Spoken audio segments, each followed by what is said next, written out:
Bonjour à tous et bienvenue sur le podcast du vin pas à pas. Je suis Yann Rousselin de l'école de dégustation Le Coam et je suis ravi de vous retrouver dans ce podcast déjà pour vous souhaiter une bonne année. Alors pour ceux qui me suivent par mail, je vous ai déjà envoyé récemment un petit mail pour la bonne année. Donc pour ceux et celles qui ne me suivent pas par mail et qui me suivent uniquement sur le podcast, je vous dis à nouveau en direct une bonne année à tous. Donc je vous souhaite que 2018 soit une année exceptionnelle, déjà beaucoup de santé, parce que c'est la condition pour accomplir tout le reste. Et puis en ce qui me concerne, je vous souhaite aussi des belles découvertes œnologiques, de bonnes dégustations. J'espère aussi à mon échelle contribuer à votre apprentissage du vin, contribuer à vos découvertes œnologiques, contribuer en quelque sorte à vous faire déguster des secrets. Vous savez, c'est la citation ultra connue de Dali qui dit « Qui sait déguster ne boit plus jamais de vin, mais goûte des secrets ». Voilà, donc à mon échelle, au travers des podcasts, au travers des formations, au travers des masterclass, au travers des diplômes, peut-être aussi des verres que l'on peut partager, j'espère pouvoir contribuer à votre apprentissage, vous faire découvrir des belles bouteilles et puis vous faire goûter des secrets. Voilà en tout cas mon objectif, et comme je vous le disais aussi par mail, 2017 ça a été une année qui a été chargée en termes de projets. Et j'ai aussi beaucoup d'idées pour 2018, mais un des points principaux, on va dire, c'est déjà faire en sorte de poursuivre et de développer ce qui a été commencé. Donc ça passe par plusieurs pôles. Il y a déjà toute la partie masterclass de la dégustation. Donc je sais que vous êtes déjà nombreux à suivre les masterclass, à me faire vos retours, donc je suis vraiment ravi de pouvoir échanger avec vous sur chacune des formations. Les masterclass de la dégustation, donc en 2 secondes et demie, parce que si vous suivez le podcast, vous connaissez le principe, c'est en fait un programme de formation continue au vin qui est donné à distance, c'est-à-dire que vous allez recevoir chaque mois un cours théorique sur une thématique. Donc en ce moment on est sur Sancerre et Pouilly-Fumé. On va passer ensuite à la fin du mois sur les vignobles de Chablis. Donc chaque mois on va partir sur une nouvelle thématique. Et vous avez un cours théorique en ligne d'à peu près 1 heure et un coffret de dégustation que vous recevez à domicile qui est composé de 6 échantillons de vin. Et pour chacun des échantillons, je vous fais une vidéo de dégustation commentée pour vous permettre aussi de progresser dans la dégustation et puis de voir par rapport à la sélection des vins que j'ai choisis, en quoi ça illustre le cours que l'on voit, le cours théorique. Donc ça c'est une chose où j'ai beaucoup de projets autour des masterclass. Je vous en avais déjà parlé, mais c'est toute la partie... donc je vais le faire court parce que j'ai pas mal de choses à vous dire dans le podcast. Donc toute la partie atelier du dégustateur, qui sont des formations complémentaires qui vont vous être données régulièrement sur les masterclass. La partie rencontre aussi, parce que vous savez que j'aime bien parler avec vous via les podcasts, je fais aussi beaucoup de formations à distance, mais j'aime bien quand même le présentiel pour pouvoir échanger en direct avec vous et discuter et puis partager des bonnes bouteilles. Donc ce que je prévois aussi dans les masterclass, c'est de faire des rencontres à Paris en particulier. Donc là aussi, je sais qu'il y en a beaucoup d'entre vous qui n'auront pas la possibilité de se déplacer. Mais en tous les cas, moi, ce que je ferai, c'est que les vins qu'on va déguster dans ces rencontres privées, on va dire, dans ces rencontres masterclass, je vous enverrai des petits comptes rendus de dégustation. Donc il y a ça. Il y a aussi d'autres projets par rapport au réseau des anciens. Si vous avez passé des formations diplômantes au COAM, donc que ce soit les certificats, les fondamentaux du vin, le WSET, donc Wine and Spirit Education Trust, que ce soit le CADV, certificat d'aptitude à la dégustation du vin. Ce que je fais pour toutes les personnes qui ont passé un diplôme, je constitue un réseau des anciens pour vous permettre de continuer à rester en contact et surtout d'échanger sur vos projets. Donc là aussi je le fais court, je ne vais pas donner tous les détails, mais voilà. Donc j'ai pas mal de boulot encore sur le réseau des anciens, donc je vais rapidement mettre en place une nouvelle soirée rencontre à Paris. Donc c'est super sympa, on déguste des bonnes bouteilles, c'est vrai qu'on s'est bien fait plaisir sur les dernières éditions. Et je souhaite aussi donc vous mettre à disposition l'annuaire des anciens. Donc comme on l'a complété avec pas mal de personnes en plus, ça prend un petit peu plus de temps que prévu, mais rassurez-vous, c'est en cours. Et également par la mise à disposition d'un groupe privé, pardon. Comme pour les masterclass d'ailleurs, je ferai un groupe privé également pour échanger sur différentes choses autour du vin. Autre pôle sur lequel je vais beaucoup travailler, c'est toute la partie formation diplômante, aussi bien présentielle à Paris qu'à distance. J'étoffe énormément les programmes à distance, en incluant beaucoup de ce que j'appelle des modules de révision, ce qui permettent d'être mieux préparé à l'examen. Pour cartonner, je veux faire vraiment du COAM le meilleur organisme en termes de taux de réussite pour le WSET. Donc il y a beaucoup de boulot par rapport à ça, même si, soyons honnêtes, c'est un boulot qui est vraiment passionnant. Voilà, et donc par rapport à tous ces projets et d'autres que j'ai aussi sous le coude, mais voilà, qu'on va prendre le temps de les développer petit à petit, de les tester. Je vais toujours garder ce fil conducteur dont je vous parlais également par mail, c'est au-delà de former au vin, de transmettre une passion. Et pour ça, alors que ce soit au travers des podcasts que vous écoutez peut-être régulièrement ou sur les formations, je fais toujours en sorte de vous parler du vin sans filtre, de manière spontanée, de vous transmettre un maximum de connaissances, sans avoir peur de rentrer dans les connaissances techniques, mais en faisant un gros travail sur la pédagogie pour vous le transmettre de manière le plus claire et le plus simple possible. Donc voilà un petit peu de tous les axes. Alors, je voulais vous parler aussi dans ce podcast d'une réflexion que j'ai eue il n'y a pas longtemps. Ça nous permettra de parler en termes de vin de notions de longueur en bouche dont on a déjà parlé, mais aussi on va aller un petit peu plus loin que ça, vous allez voir tout de suite. Vous savez, je dis souvent que le vin, c'est un produit vivant. C'est un produit vivant, c'est-à-dire que c'est un produit qui, une fois qu'il est mis en bouteille, qui évolue au cours du temps, comme tout être vivant. Et j'aime bien sur les dégustations faire l'analogie entre le vin et une personne. Au même titre qu'on dit qu'un être humain, une personne physique, va évoluer au cours du temps, va gagner en maturité. Donc au départ, dans sa jeunesse, on a un certain caractère qui n'est pas complètement affirmé, qui n'est pas complètement développé, on dit qui n'est pas complètement à maturité. Et au cours de l'évolution de toute personne, on va passer par différents stades. Donc à la jeunesse, la maturité. Ensuite, on arrive à l'âge adulte. Donc en termes de vin, ce sera l'apogée. Et ensuite, sur la vieillesse, où on va avoir un déclin en termes de facultés physiques en tout cas. Donc jeunesse, maturité, apogée, déclin. C'est le cycle de développement du vin, dont on a déjà parlé à plusieurs reprises. Et pour vous le schématiser très facilement, vous savez, c'est simplement avoir en tête, cette courbe en cloche qui montre que, en fonction du temps, le vin va gagner en qualité organoleptique, jeunesse, maturité, jusqu'à son apogée, puis décliner. Donc on peut faire très facilement l'analogie avec une personne. Je vous avais également fait l'analogie avec une personne en vous parlant des accords mets-vins. Alors je ne sais pas si vous vous en souvenez, c'était il y a quelque temps dans un podcast. Je vous parlais donc des différentes manières de créer un accord mets-vin. Vous pouvez le retrouver sur le blog, vous regardez sur le blog Le Vin Pas à Pas. Et vous avez ici tous les podcasts qui sont à disposition. Et j'avais fait une analogie par rapport à l'entente qu'on peut avoir entre deux personnes et la forme d'alliance qu'on peut créer entre un vin et un mets. Et pour aller un petit peu plus loin, encore sur ces points communs qu'on peut faire entre le vin et une personne, le vin comme produit vivant, je voulais vous faire part de la réflexion suivante. Alors, il faut que vous imaginiez la scène, vous êtes à un repas entre amis, ou mieux encore, vous êtes à un repas où il y a des gens que vous ne connaissez pas. Et là, vous échangez avec différentes personnes. Vous échangez, vous discutez.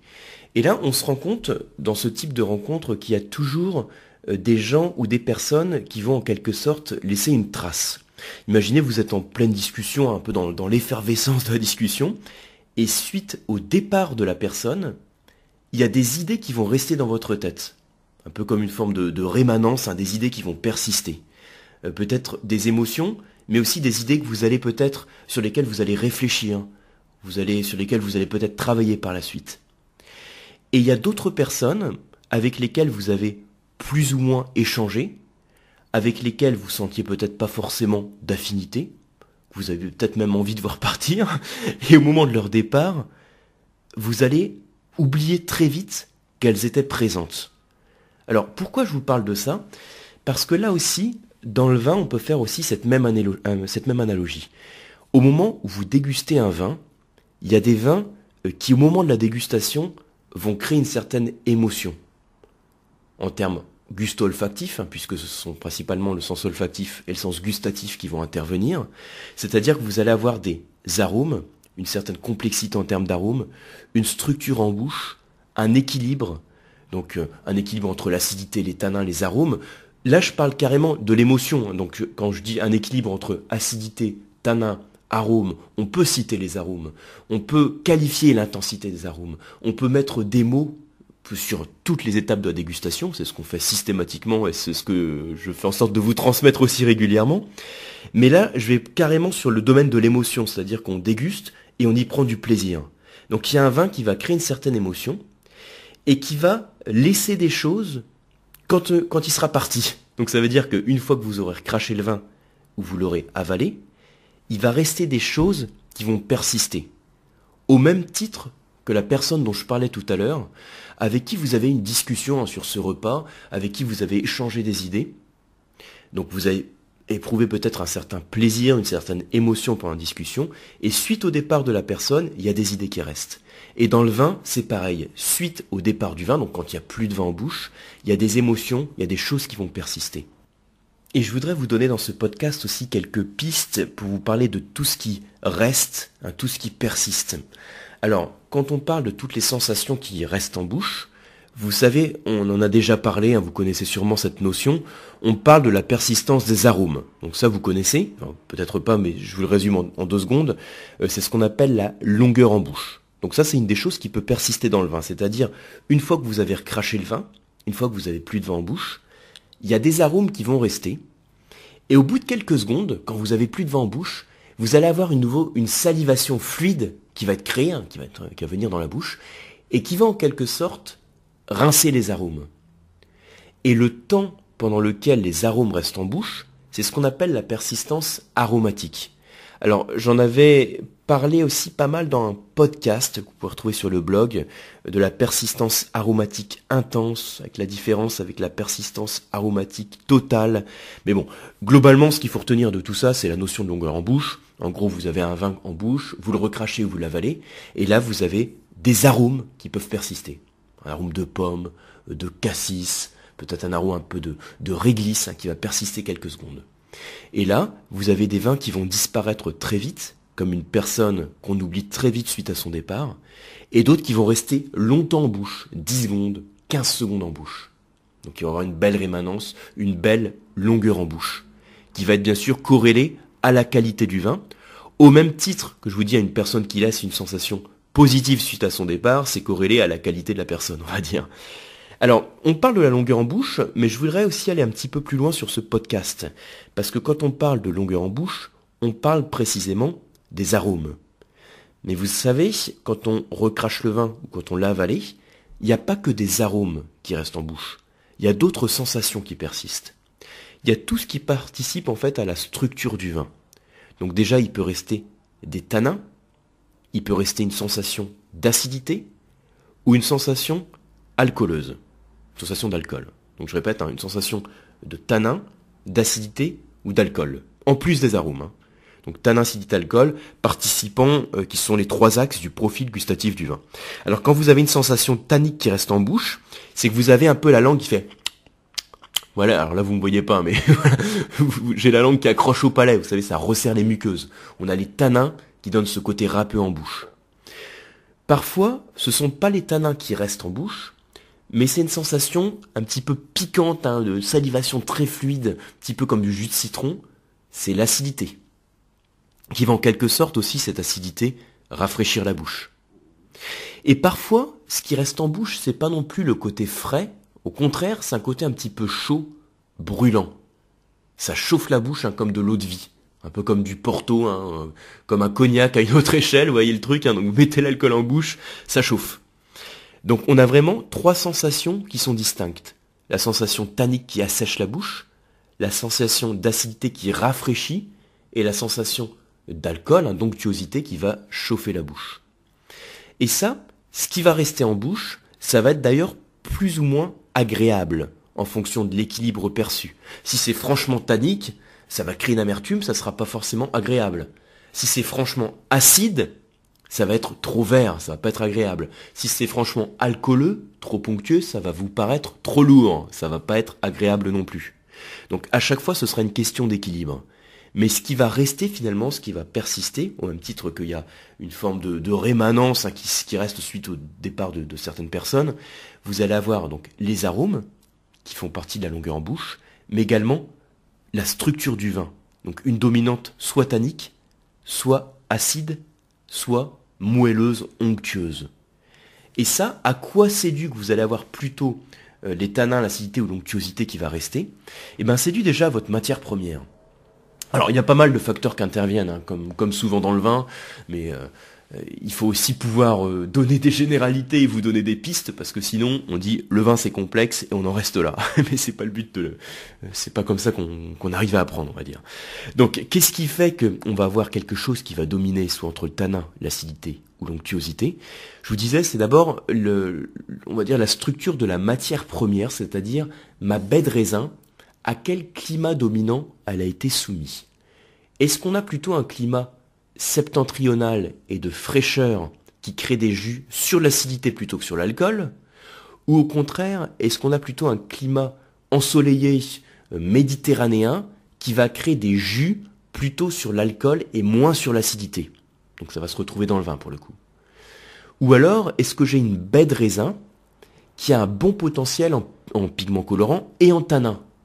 Par exemple, si j'ai une peau de raisin qui est assez épaisse, donc c'est pas le seul facteur, mais je vais insister surtout sur celui-là. Si j'ai une baie de raisin avec une peau épaisse, lors de la macération entre la peau et le jus, ma baie de raisin va recevoir, enfin mon jus de raisin, pardon, va recevoir beaucoup de tanins transmis par la peau. Donc il va être plutôt tannique. Donc vous voyez qu'il y a beaucoup de choses autour de la matière première, de la baie de raisin, qui vont définir la structure dominante que je vais avoir en finale, une fois que j'aurai plus de vin en bouche. Et là, donc, je vous ai parlé des sensations en bouche, donc principalement les arômes et la structure. Mais ce qui peut être intéressant aussi, je vous dis, une fois que le vin est reparti, vous n'avez plus de vin en bouche, ou vous l'avez avalé, recraché, vous n'avez plus de vin. Mais il y a encore un endroit où il reste un petit peu de vin. C'est dans le fond de votre verre. Et puis je peux vous dire que même si vous avez bien fini le fond de votre verre, il y a toujours un petit peu de vin qui reste, et qui vient parfumer votre verre, ce qu'on appelle le fond de verre. Et c'est toujours intéressant en dégustation d'avoir ce réflexe de sentir le fond de verre. C'est-à-dire quand vous avez vidé votre verre, vous allez sentir le vin qui est resté au fond. En fonction, si vous le sentez quelques minutes après ou quelques heures après, ça va être plus ou moins sec, ça va être plus ou moins asséché, mais vous allez toujours retrouver une forme d'arôme qui va persister. Et cet arôme, ce sera peut-être un arôme que vous aurez déjà retrouvé en dégustation, mais peut-être pas. Et peut-être pas parce que de cette manière-là, vous allez retrouver les arômes qui étaient les moins volatiles. Et vous savez, alors je vais refaire une parenthèse sans vous embrouiller, mais comme on est sur les arômes, je vous fais cette petite parenthèse. Vous pouvez imaginer dans votre verre que vous avez différents arômes du vin, et qu'il y a des arômes que vous allez retrouver plus ou moins facilement. Il y a des arômes qui sont super volatiles, en gros vous les retrouvez très facilement, c'est-à-dire sans presque approcher le nez du verre, vous les percevez. Et d'autres, vous avez vraiment besoin de plonger votre nez dans le verre. Donc c'est une image, le faites pas. Vous plongez le nez dans le verre, vous oxygénez votre vin, vous le faites tourner, vous le mettez en carafe. Vous avez vraiment besoin de libérer les arômes. Parce que vous avez des arômes qui sont plutôt... Alors moi j'aime bien parler en termes de couches d'arômes. Vous imaginez votre verre, et puis vous avez 3 couches d'arômes. Une couche d'arôme qui est dans le fond, que vous avez du mal à sentir. On va dire les notes de fond. Une couche d'arôme qui est au milieu, que vous percevez un peu plus facilement, donc les notes de cœur, et ensuite une couche d'arôme qui est à la surface du verre, que vous percevez plus facilement, qui est plus volatile, qui sont les notes de tête. Et vous, quand vous sentez votre verre, vous percevez d'abord les notes les plus volatiles, celles de tête, puis celles de cœur, et ensuite celles de fond, tous ces notes de gibier, de cuir, de sous-bois, toutes ces notes un petit peu plus lourdes. C'est-à-dire que si vous avez plusieurs arômes qui sont présents dans le vin, ce ne sont pas ces arômes que vous allez percevoir a priori en premier. Et on se rend compte souvent en sentant le fond de verre que l'on va trouver ces arômes qui étaient les moins volatiles. Donc voilà un petit peu sur toutes les pistes que je voulais vous donner. Alors, qu'est-ce que ça veut dire? Qu'est-ce qu'il faut retenir de tout ça? C'est déjà qu'à chaque fois que vous dégustez un verre de vin, prenez aussi le temps de voir ce qu'il reste. Ce qu'il reste une fois que le vin est parti. Et pour voir ce qu'il reste une fois que le vin est parti, on le fait à plusieurs niveaux. Déjà, la principale chose, ça va être en bouche. En bouche, vous allez vous concentrer sur la persistance des arômes, ce qu'on appelle la longueur en bouche. Mais ce dont on parle nettement moins, mais ce dont je vous parle aussi, c'est sur cette structure qui va persister en bouche, cette dominante. Est-elle plutôt tannique? Est-elle plutôt acide ou est-ce qu'elle est plutôt onctueuse, dominée par l'alcool? Et donc, qu'est-ce que ça peut vouloir dire par rapport au vin que vous dégustez? Et une fois que vous êtes concentré sur toutes ces sensations en bouche, vous allez sentir le fond de verre une fois qu'il est vide. Et là, vous allez vous concentrer sur les types d'arômes que vous retrouvez. Et vous demandez, est-ce que ce sont les mêmes arômes que j'avais au nez ou est-ce que je perçois une autre gamme d'arômes? Donc voilà pour toutes ces petites pistes autour de la dégustation du vin. Vous voyez, je voulais commencer l'année avec un podcast en vous parlant un peu de dégustation pure, mais en vous le faisant, vous allez me dire comme d'hab, de manière un petit peu en sortant des sentiers battus. Donc vous le présentez sous un autre angle d'approche et en vous donnant aussi quelques clés assez concrètes pour vous aider dans vos dégustations. Donc j'espère que vous avez appris des choses dans le podcast. Je vais faire en sorte aussi, c'est une de mes résolutions de l'année, bon c'est vrai que je l'ai pas mal tenu depuis que je suis en Espagne, à Alicante, là depuis le mois de septembre. Je suis assez régulier pour vous publier les podcasts tous les jeudis. Je pourrais dire c'est le podcast qui sort presque tous les jeudis, parce que quand il y a des périodes de rush avec beaucoup de formations, donc malheureusement là le podcast saute. Là pendant les périodes de congés, les périodes de vacances, j'ai pris aussi quelques jours, sinon ma femme va finir par me jeter. Donc voilà, faut aussi tenir compte de ça. Mais je vais faire quand même en sorte de vous publier le podcast de manière la plus régulière possible et on va dire presque tous les jeudis. Si le podcast vous a plu, n'hésitez pas à le soutenir. Donc le meilleur moyen de le faire, c'est d'aller sur iTunes. Donc c'est donc une plateforme d'écoute des podcasts entre autres si vous ne connaissez pas et me mettre une bonne note. Si c'est pour mettre une mauvaise note, n'y allez pas. Donc blague à part, vous allez sur iTunes et vous pouvez mettre un commentaire ou une note, ce qui permet aussi de contribuer au référencement du podcast et donc de le faire connaître.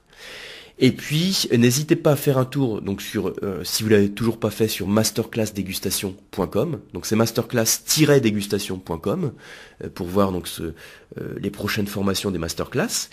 Et puis sur le podcast du vin pas à pas. Et bien sûr, j'espère vous retrouver sinon sur les formations au sein du QAM.